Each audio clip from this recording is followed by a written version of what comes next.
Keluarga Presiden Joko Widodo belakangan tengah menjadi sorotan. Situasi ini dipicu polemik putusan Mahkamah Konstitusi dan manuver DPR yang hendak melakukan revisi Undang-Undang Pilkada. Salah satunya terkait syarat usia calon kepala dan wakil kepala daerah dihitung sejak pasangan calon terpilih dilantik, yang diduga untuk memuluskan langkah putra bungsu Jokowi, Kaisang Pangarep, agar dapat maju di Pilkada 2024. Hampir 10 tahun memimpin, Jokowi dan keluarganya kerap kali mengeluarkan pernyataan berbeda, terutama terkait persoalan politik. Apa saja? Mari kita simak. Pelantikan Jokowi Yusuf Kala menjadi presiden dan wakil presiden pada 20 Oktober 2014 juga menandai pertama kalinya Jokowi mengenalkan keluarganya kepada publik. Saat itu Jokowi mengenalkan Gibran Rakabuming Raka, Kahiyang Ayu, dan Kaisang Pangarep. Dalam kesempatan itu pula Gibran menjawab pertanyaan karena tak pernah muncul di publik mendampingi Jokowi. Enggak, kalau saya pengangguran saya ngikut bapak saya terus, saya kan kerja.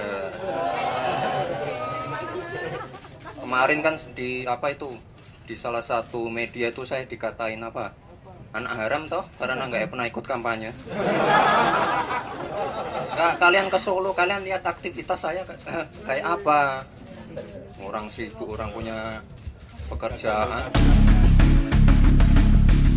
Sementara Kaisang, putra bungsu Jokowi, sebelumnya dikenal aktif di media sosial.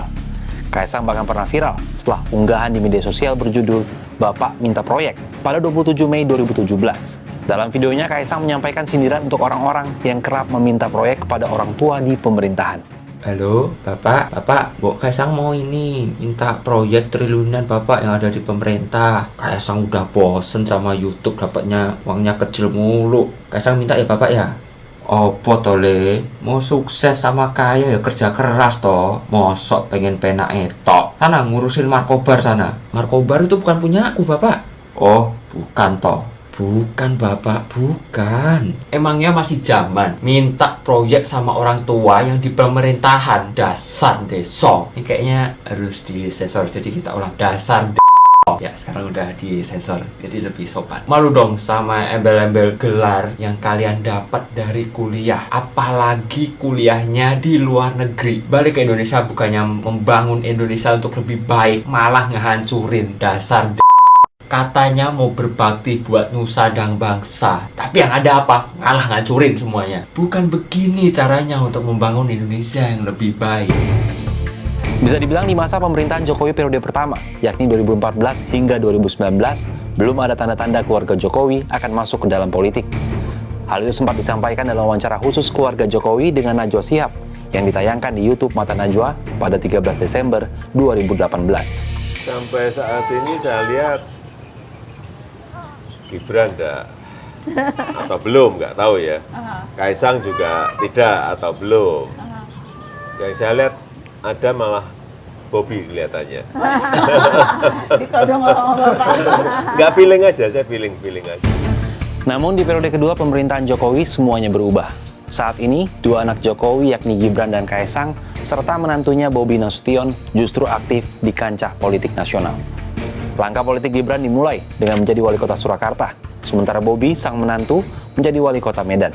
Keduanya berhasil menangkan Pilkada 2020 yang saat itu digelar di tengah pandemi COVID-19. Sementara Kaisang belakangan juga masuk ke dunia politik. Tak tanggung-tanggung, Kaisang langsung menjadi Ketua Umum Partai Solidaritas Indonesia hanya berselang 2 hari setelah memutuskan masuk menjadi kader PSI. Jalan keluarga Jokowi di kancah politik Indonesia terbilang mulus. Meski demikian, ada sejumlah kontroversi yang mewarnainya, termasuk pernyataan Jokowi yang kerap berubah-ubah saat ditanya terkait keikutsertaan anaknya di dunia politik. Saat Gibran akan maju menjadi calon wakil presiden misalnya, pada 4 Mei 2023, dalam keterangan pers, usai mengunjungi pusat perbelanjaan Sarinah, Jakarta Pusat, Jokowi menyebut wacana Gibran berduet dengan Prabowo pada Pilpres 2024 tidak logis. Itu aja juga didengerin. Pertama umur, yang kedua baru 2 tahun aja jadi wali kota. Yang logis saja lah. Namun sikap Jokowi langsung berubah usai Mahkamah Konstitusi pada Senin 16 Oktober 2023 mengabulkan tambahan klausul persyaratan menjadi Capres-Cawapres. Pada 22 Oktober di Surabaya, Jawa Timur, Jokowi mengungkapkan menyerahkan sepenuhnya keputusan untuk maju sebagai Cawapres kepada Gibran. tugasnya mendoakan dan merestui. Tapi Bapak- Keputusan semuanya karena Bapak sudah setuju nggak, Pak? karena sudah dewasa. Jadi jangan terlalu mencampuri urusan yang sudah diputuskan setuju nggak oleh kalau Gibran maju? anak-anak kita. Bapak setuju nggak Pak kalau Gibran? Setuju nggak kalau Gibran? Orang tua itu hanya mendoakan dan merestui. Pernyataan berbeda juga diberikan Jokowi terkait putusan MK saat kedua putranya mencalonkan diri dalam Pilpres dan Pilkada 2024. Usai menang Pilpres 2024, Prabowo Gibran kemudian digugat ke MK. Namun, gugatan itu ditolak dalam sidang perselisihan hasil pemilihan umum pada 22 April 2024. Jokowi menegaskan pemerintah menghormati putusan MK. Menghormati putusan MK yang final dan mengikat. Sebaliknya saat muncul putusan MK dan Balik DPR terkait Pilkada 2024, Jokowi menanggapinya dengan respon berbeda. Kita hormati kewenangan dan keputusan dari masing-masing lembaga negara. Itu proses konstitusional yang biasa terjadi di lembaga-lembaga negara yang kita miliki. Berkiprah di dunia politik tentu merupakan hak setiap warga negara yang menganut sistem demokrasi, tak terkecuali untuk anak presiden. Namun tentunya ada aturan yang tidak boleh dicurangi, bahkan dikangkangi, hanya demi memuluskan kepentingan keluarga dan kelompok tertentu.